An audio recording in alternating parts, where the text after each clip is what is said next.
ಶ್ರೀ ಮಹಿಷಮರ್ದಿನಿ ಮತ್ತು Shri Renuka Yellamma charitable trust ವತಿಯಿಂದ ಶ್ರೀ ರೇಣುಕಾ ಯಲ್ಲಮ್ಮ ದೇವಿಯ 15ನೇ ವಾರ್ಷಿಕೋತ್ಸವ ಸಮಾರಂಭ ತಾರೀಕು 28-2-2026 ಶನಿವಾರ ಮತ್ತು ತಾರೀಕು 1-3-2025 ಭಾನುವಾರ ನೆರವೇರಲಿದೆ.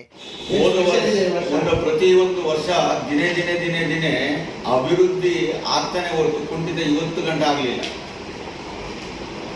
ಆಗಲಿಲ್ಲ. ಹೋದ ವರ್ಷ ಒಂದು 3 ಜನ ಸ್ವಾಮೀಜಿಗಳು ಬರ್ತಾ ಇದ್ರು. ಈ ಸರಿ 9-10 ಜನ ಸ್ವಾಮೀಜಿಗಳು ಅವರಾಗಿ ವಾಲಂಟಿಯರ್ ಬರ್ತೀವಿ ಅಂತ ಹೇಳುವಂತ ಸಂದರ್ಭ ಕ್ರಿಯೇಟ್ ಆಗಿದೆ. ಅಲ್ಲಿ ಹೋದ್ರೆ ಒಂದು ಶಾಂತಿ ನೆಮ್ಮದಿ ಬರುತ್ತೆ ಅಂತೇಳಿ ಭಕ್ತರು ಕೂಡ ನಾವು ಹಾಕಿರುವಂತಹ ಬ್ಯಾನರ್ಗಳು ನೋಡಿ ಎಲ್ಲ ಫೋನ್ ಹಚ್ಚಿ ಎಲ್ಲಿ ಅಂತ ಹೇಳಿ ಬರೆದಿದ್ದನ್ನ ಜನಸಾಗರಣೆ ಬರುವಂತ ಸ್ಥಿತಿ ನಿರ್ಮಾಣ ಆಗ್ತಾ ಇದೆ. ತಾವುಗಳು ಒಂದು ವೀಕ್ಷಿಸಬಹುದು. ನೀವು ಅದನ್ನು ನೋಡಿ.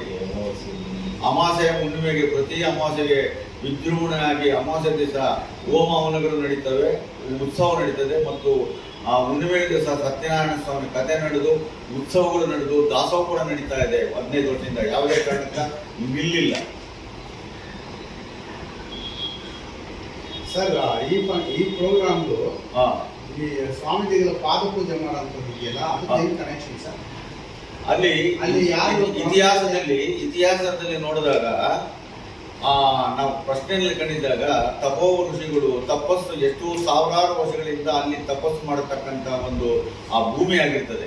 ಆ ಭೂಮಿನಲ್ಲಿ ನಾವು ಅನುಭವದಲ್ಲಿ ಬಂದಿರ್ತದೆ. ಅದರಿಂದ ಆ ಭೂಮಿನಲ್ಲಿ ನಾವು ಭೂಮಿ ಪೂಜೆ ಮಾಡುವಂತಹ ಸಮಯದಲ್ಲಿ ಒಂದು ಅಷ್ಟು ಅಗಲ ಒಂದು ಅರ್ಧ ಕಿಲೋಮೀಟರ್ ಅಗಲ ಸ್ವಾಮೀಜಿಗಳು ಭೂಮಿ ಪೂಜೆ ಮಾಡುವಾಗ ಆ ಸುಜ್ಞಾನ ಮಹಾಸ್ವಾಮಿಗಳು ಬಂದಾಗ ಮಳೆ ಸುತ್ತಲೂ ಹೊಡಿತಾ ಇದೆ. ಅದು ಮಾತ್ರ ಹೊಡಿಲ್ಲ, ಭೂಮಿ ಪೂಜೆ ಆದ್ಮೇಲೆ ಮಳೆ ಹೊಡೀತು. ಈ ಒಂದು ಘಟನೆ ನಾವು ನೋಡಿ ಆವಾಗಿನಿಂದ ಎಲ್ಲರಿಗೂ ಅನುಭವದಲ್ಲಿ ಬಂದಿದೆ. ಹೇಳಿದ್ದನ್ನ ಕೇಳಿದ್ದನ್ನಲ್ಲ, ಅವರ ಜೀವನದ ಅನುಭವದಲ್ಲಿ ಬಂದು ಆವಾಗಿನಿಂದ ಇವತ್ತು ಗಂಟ ಎಲ್ಲ ಸ್ವಾಮೀಜಿಗಳು ಬಂದು ಅವರೆಲ್ಲರನ್ನು ಕೂಡ ಭಕ್ತರಿಗೆಲ್ಲ ಆಶೀರ್ವಾದ ಮಾಡ್ತಾ ಇದ್ದಾರೆ. ಮುಂದೆ ಪರಿಚಯ ಮಾಡ್ಕೊಂಡು ಸ್ಟಾರ್ಟ್ ಮಾಡಿ. ನಾವು ರಾಮಾಚಾರ್ಯ ಅಂತ ಹೇಳ್ಬಿಟ್ಟು ಇದೇ ಬೆಂಗಳೂರು ವಾಸವಾಗಿದ್ದೀವಿ, ಸಂಜೆ ನಗರ. ಮುಂದೆ ಇರ್ತಕ್ಕಂಥ ಎಲ್ಲ ಮಾಧ್ಯಮದವ್ರಿಗೆ ನನ್ನ ನಮಸ್ಕಾರ ಫಸ್ಟ್ ತಿಳಿಸ್ತಾ, ಧರ್ಮದರ್ಶಿಗಳು ನಮ್ಮ ಸರ್ವೇಶಾಚಾರ್ಯರು ಓಂ ನಮೋ ವಿಶ್ವಕರ್ಮ ಪರಬ್ರಹ್ಮಣೇ ನಮಃ ಕಾಳಿಕಾಂಬ ಕಮಟೇಶ್ವರಿ ಪೂಜಿತರಾದಂಥ ನಮ್ಮ ಈ ಟ್ರಸ್ಟ್ನ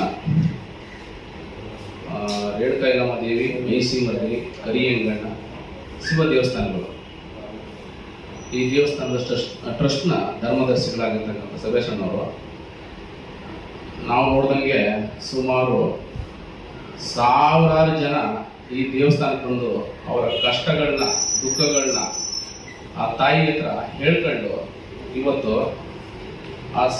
ಫಸ್ಟು 10 ಜನ ಬಂದರು, 100 ಜನ ಬಂದರು, ಇವತ್ತು 1000 ಜನ ಆದರು.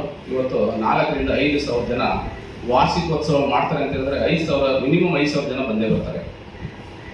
ಅಲ್ಲಿ ಆ ಜಗನ್ಮಾತೆ ನಿಜವಾಗ್ಲೂ ನೆಲೆಗೂಡಿದ್ದಾರೆ ಅನ್ನೋದು ನಂಬಿಕೆ.